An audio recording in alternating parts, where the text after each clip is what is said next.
communities, Minnesota and Portland. She needs to be held accountable for her actions. This is why I introduced 3 articles of impeachment against Secretary Noem. Number 1, obstruction of Congress. Secretary Noem has denied me and other members of Congress oversight of ICE detention facilities. I was denied access to the ICE facility in Broadview despite following Secretary Noem's unlawful 7-day notice requirement. It is our constitutional duty to find out what's happening in these centers where inhumane conditions continue to be reported. Number 2, violation of public trust. Secretary Noem directed DHS agents to arrest people without warrants, use tear gas against citizens, and ignore due process. She claims she's taken murderers and rapists off our streets, but none of the 614 people arrested during Operation Midway Blitz in Chicago have been charged or convicted of murder or rape. Federal agents repelled from Black Hawk helicopters and burst through an apartment in the South Shore of Chicago. That was in my district. They dragged people, U.S. citizens and immigrants alike, out of bed in the middle of the night. Number 3 is self-dealing. Secretary Noem has abused her power for personal benefit. She steered a federal contract to a new firm run by a friend. Her propaganda campaign to recruit ICE agents cost taxpayers $200 million.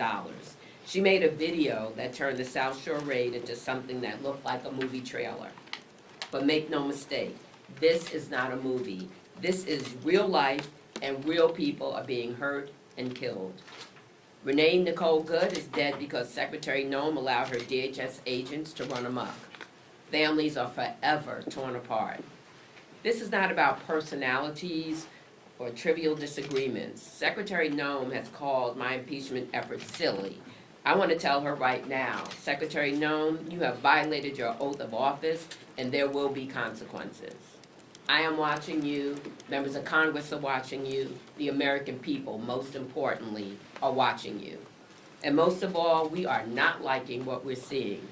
If you believe impeachment is silly, then you are not taking your job or our Constitution seriously. Now it's my honor to introduce Congressman Adriano Espaillat from New York's 13th District and Chair of the Congressional Hispanic Caucus. Thank you, Congresswoman Robin Kelly. I am proud to join you in introducing these articles of impeachment against Secretary Noem, who have clearly violated the law and the trust of the American people. 32 people died under DHS custody in 2025, and already 4 people have died in 2026, along widespread reports of sexual abuse, medical neglect, and inhumane conditions. All of this enabled by a broken system. But most importantly, our eyes do not defy us. Our eyes do not lie to us. We see, as the rest of the world has seen, how women are being violently pulled out of their cars and assaulted in front of the American people and in front of the eyes of the world. How a woman was shot in the face as America watched on TV and as the rest of the world watched of this heinous murder. We've seen how not only immigrants, but green card holders, TPS recipients, farm workers, and even American citizens are being stopped illegally, cuffed, detained, and in some cases arrested and deported. I went to Monterrey, Mexico, where I met with 4 children, U.S.-born children, American citizens, that were sent to Mexico with their parents, including a young girl with a chronic cancer condition in her brain that needed immediate medical attention in a hospital in Houston, Texas. So this is a human rights violation, a blatant human rights violation. This is only seen in aggressive dictatorships across the world. And so that's what we have. This is the Trump dictatorship.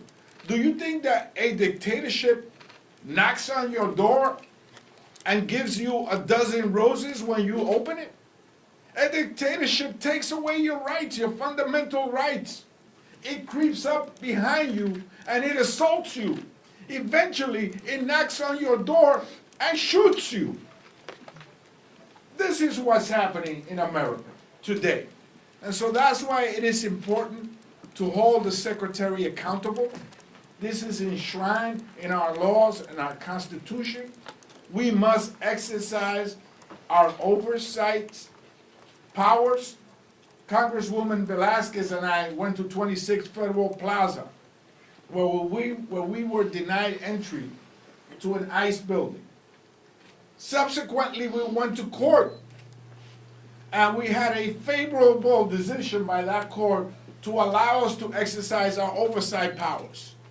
And just recently, Secretary Noem again placed another 7-day notice so they can prepare themselves and hide the truth before we get there. When we got there, they were mopping the floors. They were cleaning up. They didn't want us to see the dirty conditions. 30 men in a room with 2 toilets, one of them broken. A woman right across in another cell that could see each other. No confidentiality at all. This is inhumane and warrants an impeachment proceeding. Esto es inhumano. Y sí merece un proceso de destitución. Por eso estoy aquí con la congresista Kelly para unirnos a este proceso que lo garantiza la Constitución de los Estados Unidos. Gracias. Oh, I'm sorry. And now allow me please to introduce Congresswoman Maxine Dexter from Oregon's 3rd District. Thank you so much for joining us today, and thank you to Representative Robin Kelly for meeting this moment with action and moral clarity. I am Congresswoman Maxine Dexter. I'm a mother, a physician, and the honored representative for Oregon's 3rd Congressional District. Last week, ICE murdered Renee Nicole Good in Minneapolis. The very next day, federal agents shot 2 people in East Portland in my district. These are not isolated events. This is part of a pattern of abuse by brazen, militarized federal agents who act without fear of being held accountable to the law. People are being disappeared. People are being assaulted. And now people are being murdered. And when our children and grandchildren ask what we did, when our neighbors were being targeted, I cannot sleep unless I can say every single thing we could. That is why I'm helping introduce articles of impeachment to remove Kristi Noem from office. We've all seen her crimes play out right before our very eyes. She's willfully obstructed congressional oversight, denying members, as you have heard, of Congress to facilities they have a legal right to conduct oversight at. She's clearly violated public trust with her warrantless arrests, the use of violent force against U.S. citizens, including detaining 4 U.S. citizen children from my district and being held in a windowless cell at the border near Canada for weeks. And Kristi Noem has misused her position for personal gain while inappropriately using $200 million, taxpayer dollars, to fund an ad campaign to bring in ICE recruitment. These are not the best of the best folks that she's looking for. She is looking for people who are willing to invoke her lawless charade. I'm going to use every opportunity to implore my colleagues across this institution to wake up and join this effort, because protecting communities from unaccountable power isn't optional. That is our duty. Courage is contagious. And with that, I'm honored to yield to one of the most courageous among us, Representative Nydia Velasquez. Thank you. Thank you. Good morning, everyone, and to all my colleagues here and to Robin Kelly, thank you so much for this action. when the president was running for office, for president, he made a pledge to the American people that he will be the no wars president. And yet, he is invading sovereign countries like Venezuela, also sending a message to Cuba, Mexico, Iran, and in our own streets of America, he's launched war against American citizens. So let's get straight to the point. We are here today because the Department of Homeland Security has been turned into a weapon of political revenge. This agency thinks it's above the law. Kristi Noem has treated the Constitution like a suggestion and our communities like a battlefield. I have represented the people of New York for over 30 years. I have seen a lot of presidents, but I have never seen an administration use federal agencies to explicitly punish cities just because they didn't vote for them. That is exactly what Donald Trump is doing, and Kristi Noem is his willing executioner. In my city, ICE is no longer a law enforcement agency. It's a rogue operation. Masked agents are abducting high school students from their neighborhoods. They are snatching fathers and mothers outside our immigration courts during routine checks, turning places of justice into traps. Even this week, they detained a city council staffer who is here in New York legally. This agency is completely out of control. Every time you see an ICE officer interacting with Americans now, they are screaming, cursing, and smashing windows to pull people out of their cars. It is the Wild West out there. And I guess that is why Kristi Noem loves wearing that cowboy hat. The difference is, Ms. Noem, this is not a show. Lives are on the line. When she bragged about shooting her own dog, she wasn't just telling a story. She was showing us her character and how she might run a government agency. When you give untrained individuals a badge and set them loose, Americans are going to get hurt.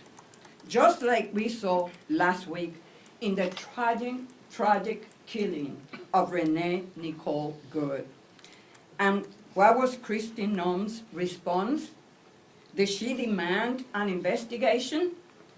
No, she went on national television and smeared a dead American as a domestic terrorist.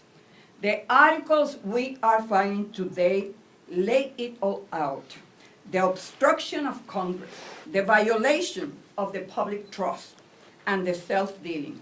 While her agents are out there shooting citizens, Noem is busy funneling hundreds of millions in taxpayers' dollars to her friends at agencies through emergency contracts. Kristi Noem has betrayed her oath, she has betrayed the Constitution, and she has betrayed the American people. Quiero decirle que estamos aquí con estos artículos para procesar a la secretaria de Homeland Security, una persona que no es digna de la confianza del pueblo americano, está violando la Constitución, no tiene la capacidad de sentir de tener ningún sentimiento sobre justicia y mucho menos respetar el proceso legal de todas las personas que se encuentran en los Estados Unidos. Por esta y otras razones estamos hoy aquí para traer justicia a las familias, no solamente de Nicole, pero todas las familias inmigrantes que están viviendo aterrorizadas. Aquí, en esta nación, que tiene la estatua de la libertad, que se supone que sea the beacon of hope. Gracias. Thank you so much to my colleagues from East Coast to Hawaii for standing with me today. And now I'll open it up for a question. Yeah, if I can just ask, obviously, you have many members here. I think you said there's 70 people who have signed Close on. to 70. Does Leader Jeffries support this effort? You'll have to ask Senator Jeffries, but I would not be standing here if I was told not to do it. You know, there was some, So you've spoken to him directly about this? yeah, our staffs have spoken. It was 50 just some time ago. It's 70 today. Do you anticipate that the majority of the caucus will eventually sign on to this effort? Yeah, I expect more to sign on. That's what we're doing now, trying to build more sponsors of the legislation. I mean, people joined on quickly. You know, when I put it out there, people contacted me almost immediately, and it's been growing and growing and growing as people find out about it. And just to follow up to that, have you encountered any resistance from Democrats? Not really. You know, I can't say there's all different kind of people. If you look at who signed up, you know, in all different caucuses, as you see right here, you know, there's many different people that have signed on, so, you know, not really. I wanted to ask, why do you think so many folks have signed on? There are a lot of proposals around reining in ICE, reining in DHS. Why do you think that impeaching the secretary is something that has rallied so many members of the caucus towards the effort that you're pursuing? I just feel like enough is enough. We've been working on this for a little while. This wasn't just a, you know, a knee-jerk reaction, because of course they've been in Chicago, you know, for so very long. And I know other colleagues are working on other parts, and I believe that people will join, you know, with those colleagues too. But I just think that people are sick of it, and anyone can answer the question because they've signed on. I could add that public sentiment is everything. We are watching the polls. The American people are upset. They didn't sign on for this. The most fundamental principle and value for the American people is fairness and humane policies, not beating the shit out of people, especially vulnerable women and children. Let me just say that while everybody is vulnerable, I can attest to the fact that the Latino community, as chair of the Congressional Hispanic Caucus, has been disproportionately targeted, to the degree that even in Minnesota, where there's a clear intent to go after the Somalian community, the vast majority of the people arrested are Latino men. For that reason, I will be going Friday to Minnesota, as I went to Chicago for the shadow hearing there. Para que todos sepan, la comunidad latina está desproporcionadamente afectada por este asalto. En Minnesota, la gran mayoría de personas que son arrestadas son hombres latinos. En Chicago, también la gran mayoría de personas arrestadas son latinos. En Nueva Orleans, in New Orleans, the people targeted are workers from Honduras that went to New Orleans to rebuild the city after Katrina. So this is a hit job against Latino communities. And let me tell you, people are regretting, some folks, many folks are regretting their last vote and turning around. And so I would like to stress that, because I think that's an important factor. I can just speak to my constituents in Minnesota. We are being terrorized by Homeland Security and ICE and Secretary Kristi Noem's orders in the state of Minnesota right now. And let me be clear, I'm from a swing district in Minnesota. I have been one of the most bipartisan members of Congress that you will find in the Congress. This has crossed a line. Minnesotans, we want safe and secure borders. We want violent criminals to not be in our community, but this is not what we signed up for. This rogue agency is violating the rights of immigrants. It is violating the rights of American citizens in our communities. And last Wednesday, the violation of those rights, the escalation by ICE in our communities, got Renee Good killed. And now this administration is going after her widow and going after her and 6 U.S. attorneys who, by the way, are patriots in Minnesota at the U.S. Attorney's Office had said, no, we are not this. This is not who we are as Minnesotans. This is not who we are as Americans. And so I believe you will continue to see members of Congress from across the ideological spectrum stand up, speak out, because we know the difference between right and wrong, and Americans can see with their own eyes that what's happening in Minnesota and in Illinois and most possibly coming to New York is just plain wrong. May I say something? Americans across this country have been protesting what they see with their own eyes and the lies that they're told, which are belied by the things that they're seeing. What they're out there protesting, and they expect Congress to use every tool that we have to push back, to hold accountable, and to show the American people that we are fighting for this democracy, for constitutional laws, and for treatment and respect of all of our communities. So that happens to be a time when you had the horrible situation in Minnesota. We've had the horrible situation in other cities. This particular resolution comes just at a time when enough is enough is enough. And people are looking to us to do everything we can to show that we have responsibility in this space. Also, I wanted to say that I've gotten phone calls, and I know my colleagues have too, from constituents, but from people from across this country. People, I do not represent people in different states encouraging what we're, trying to do. The other thing is, you asked me about Leader Jeffries, that we have concentrated so much on, the cost, affordability, and health care, and I never want to detract from that. But when you think about it, and we work with many different people and committees, but this is affecting people's healthcare. This is affecting affordability. When I think about Chicago and people afraid to go to work, when I think about restaurants that don't have as many people coming to eat there, when I've heard stories about people afraid to go to the doctor, afraid to take care of their health because they're afraid to come outside. I had a town hall meeting in a grocery store,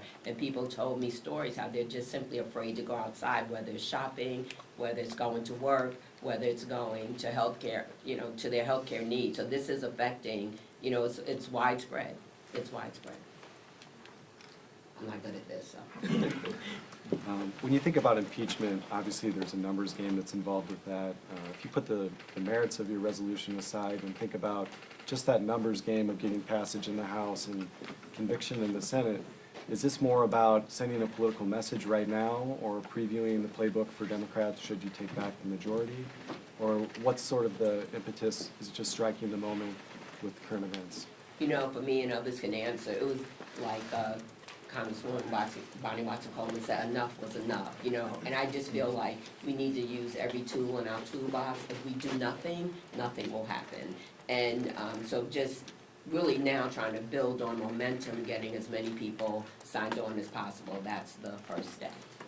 If I can just add, we cannot be cynical at this moment. We have to stand up for our country, and if we are cynical that nobody's going to join or we're not going to get it passed, nothing happens. And we proved that with the ACA extended premium, or the premium tax credit extension. People thought that there was no way that we would pass that in the House, and we have to continue to message what's right.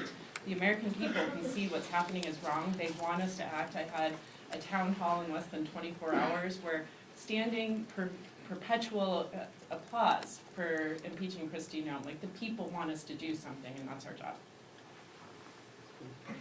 You talk about using every tool in the toolbox. If this effort does not gain enough momentum, what other options are House Democrats considering? There's been a lot of talk of defunding ICE through the appropriations process, also abolishing ICE. What options are on the table?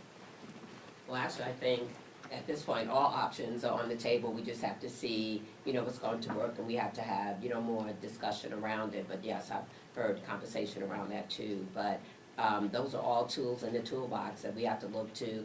I'm hoping, maybe I'm an optimist, but I'm hoping against hope that when she sees, as people have talked about, the momentum, the public, the polls that are so much against what she's doing, that she will realize that she's a public servant and that she's serving the American people, and the American people do not like what she's doing or what they're seeing. Thank you. The situation in Portland's been brought up. When we talk about this, DHS side of the story is that the individual involved driving the car was a member of Tren de Aragua, or believed to be a member of Tren de Aragua. They're alleging that the driver weaponized their vehicle against law enforcement. Is it okay to be lumping these cases together, consider that Renee Nicole Good was not a member of a gang, and does that hurt the effort at all? Yeah, what I'll just say is that the first and foremost issue is that people have rights. Due process is available and a right to every single person in this country. You do not become the executioner because somebody is driving away, and that is absolutely a principle that our law enforcement in Portland has really been very intentional about rebuilding trust in the public right now. So these sorts of lawless activities undermine trust with our public officials, our law enforcement agencies that really are doing the right thing. So I think it's important that people get their day in court, that they are prosecuted if they are criminals.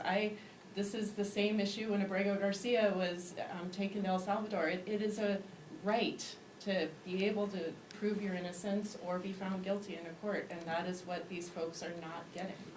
And even though you differentiated with Renee Good, they still called her a domestic terrorist. So. Thank you guys so much. Thank you. Thank you.